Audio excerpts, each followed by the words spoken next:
En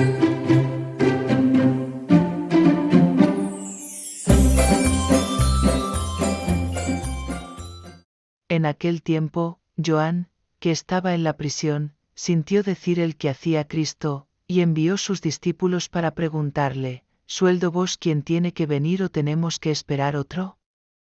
Jesús los respondió: vais a anunciar a Joan el que veis y el que habéis sentido decir: los ciegos ven, los inválidos andan, los leprosos quedan puros, los sordos sienten, los muertos resucitan, los desvalidos sienten el anuncio de la buena nueva, y feliz aquel que no quedará decepcionado de mí.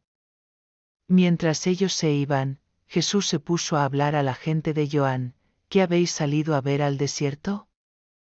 ¿Una caña sacudida por el viento? Pues, ¿qué habéis salido a ver? ¿Un hombre vestido delicadamente? Quienes llevan trajes delicados viven a los palacios de los reyes. Pues, ¿qué habéis salido a ver? ¿Un profeta? Sí, lo puedo bien decir, y más que profeta, es aquel de quien dice la Escritura: yo envío ante ti mi mensajero, porque te prepare el camino. Os lo digo con toda verdad, entre todos quienes las madres han llevado al mundo no ha habido cabe de más grande que Joan Baptista, aun así lo más pequeño en el reino del cielo es más grande que él.